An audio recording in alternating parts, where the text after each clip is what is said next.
भगवान का प्रसाद का परित्याग किया, भगवान जी ने दंड दिया। कथा इस प्रकार है। एक बार राजा तुंगध्वज अपने सैनिकों के साथ अपने नगर से निकल पड़े शिकार खेलने के लिए। चलते चलते एक घनघोर जंगल में पहुंचते हैं। एक वट वृक्ष के नीचे जाकर बैठे, बाल बाल भगवान का पूजन कर रहे होंगे। राजा ने सोचा ये निम्न लोग हैं, हम इनकी पूजा में नहीं सम्मिलित होंगे। वो बेचारे बड़े भाव से भगवान की आरती लेकर आए, प्रसाद लेकर आए। राजा को अभिमान हो गया। राजा ने ना तो भगवान की आरती लिया, ना प्रसाद लिया, उल्टे पैर घोड़े पर सवार होकर अपने नगर की ओर चल पड़ा। जैसे ही राजा नगर के समीप पहुंचता है, आप सबको दिखाई देने लगे। नगर के समीप पहुंचते ही राजा बुरी तरह से चौंक पड़ा, क्योंकि महल में आग लगी हुई थी। देखते देखते पूरा महल जलकर राख हो गया। रानी दासी सब जल गए। ये दृश्य देखकर राजा रोने लगा, मंदिर गया, दंडवत प्रणाम किया, भगवान से कहा प्रभु दीनानाथ, हमसे एक बहुत बड़ी अपराध हुई है, गलतियां हुई है, भगवान जो गलतियां हैं वो क्षमा करें। त्राहिमाम त्राहिमाम त्राहिमाम, झरझर आंसू बहे जा रहे हैं। राजा बहुत दुखी हुआ। हमारे हृदय में अंतरात्मा में भगवान का निवास होता है। उसके अंतरात्मा से आवाज निकली, हे नारायण, हे सच्चिदानंद, हे माधव मुकुंद, जो अपराध हुए हैं उन अपराधों को आप क्षमा करें। त्राहिमाम, भगवान की कृपा से चमत्कार हुआ।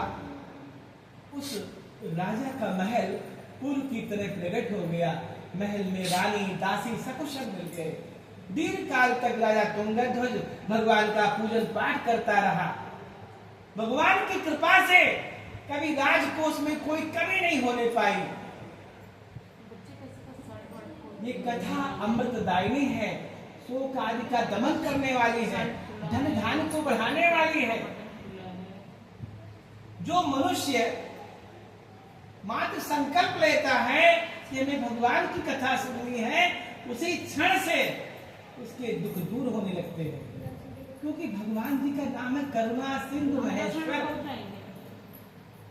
भगवान जी सारी दुख मुसीबतें अपने झोली में ले लेते हैं और भक्त की झोली में सुख शांति का भंडार भरते हैं। मैं आपको आगे कथा सुना रहा हूं। सूजी सौनक आदि से कहते हैं, भगवान ये तो बताइए, जिन जिन लोगों ने भगवान की कथा करी है उनके अगले जन्म का हाल तो आप बता दीजिए।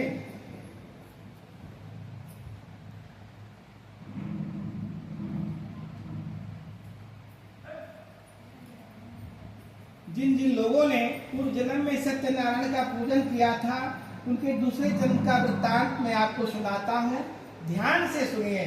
सतानंद नाम के दरिद्र ब्राह्मण दूसरे जन्म में सुदामा के नाम से विख्यात हुए। सुदामा को सभी लोग जानते हैं। श्रीमद् भागवत का एक प्रसिद्ध श्लोक है। सुदामा जी जब भगवान कृष्ण से मिलने गए हैं, तंदूर लेके गए थे, जा नहीं रहे थे, पत्नी ने बार बार भेजा, तब वो अपने मित्र से मिलने के लिए गए। साथ में कुछ चावल लेके गए थे। पत्नी ने सोचा ये मित्र हैं, जाएंगे तो कुछ असरफियां सोने की देंगे, तुम्हारा महल बन जाएगा। भगवान की पत्नी का नाम लक्ष्मी है। जो भाव से उनको याद करता है तो लक्ष्मी तो पीछे पीछे चलती है। जैसे ही सुदामा जी भगवान के पास मिलने गए, भगवान के आंखों से आंसू छल पड़े। मतलब इतना रोए भगवान की मेरा भक्त इतना दुखी है।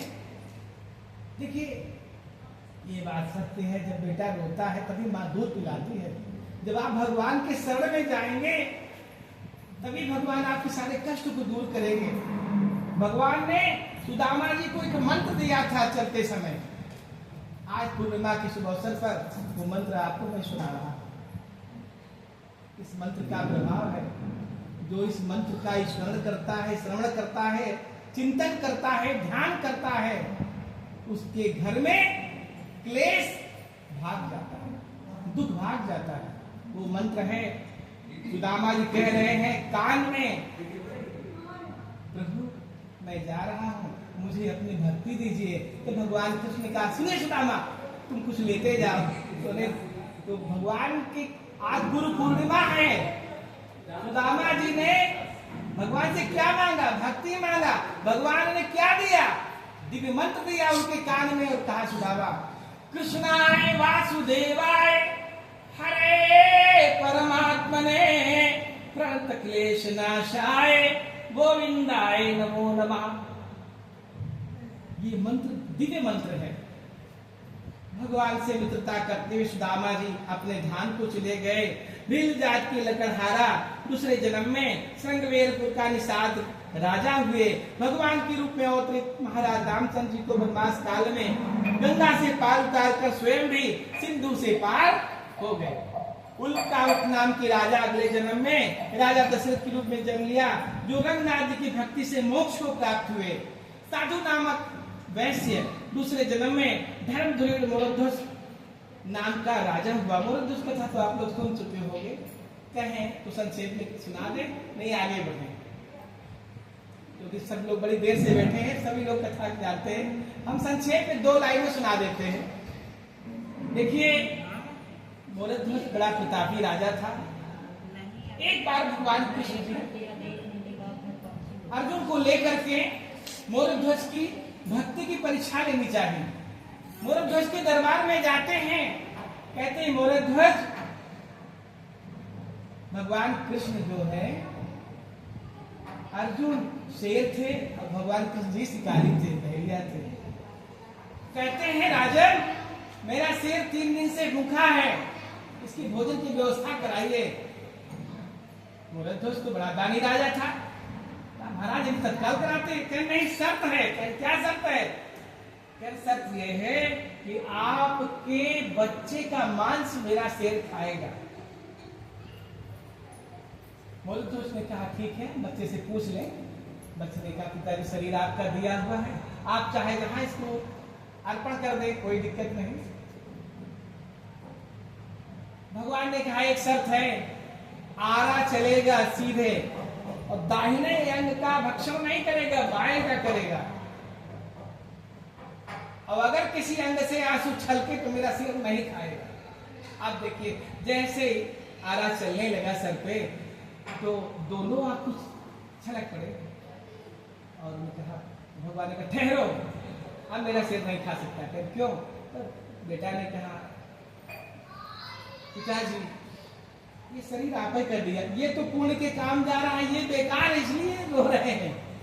भगवान जी उसी समय तत्क्षण शंख चक्रधारी भगवान कृष्ण कन्हैया लाल जी प्रकट हो गए और कहा धन्य है मोरध्वज, आप और आपका प्रतापी पुत्र। बोले वृंदावन बिहारी लाल की जय। मोरध्वज वो भी भगवान के श्री धाम को चले गए।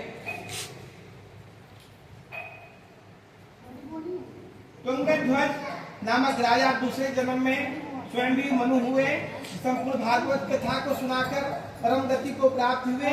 इस प्रकार भगवान सत्यनारायण की पूजा में तत्पर जो गोपगण थे, वे सभी दूसरे जन्म में ब्रजमंडल के निवासी हुए और उन्होंने श्री कृष्ण की सहायता से समस्त राक्षसों का संहार कर गोधाम को चले गए। इस 5वां अध्याय संपन्न। बोलिए वृंदावन बिहारी लाल की जय। बोलिए लक्ष्मी नारायण भगवान की जय। बोलो कृष्ण कन्हैया लाल की जय। बोलो कामेश्वर बाबा की जय। बोलो द्वादश ज्योतिर्लिंग भगवान की जय। घंटा बजाओ।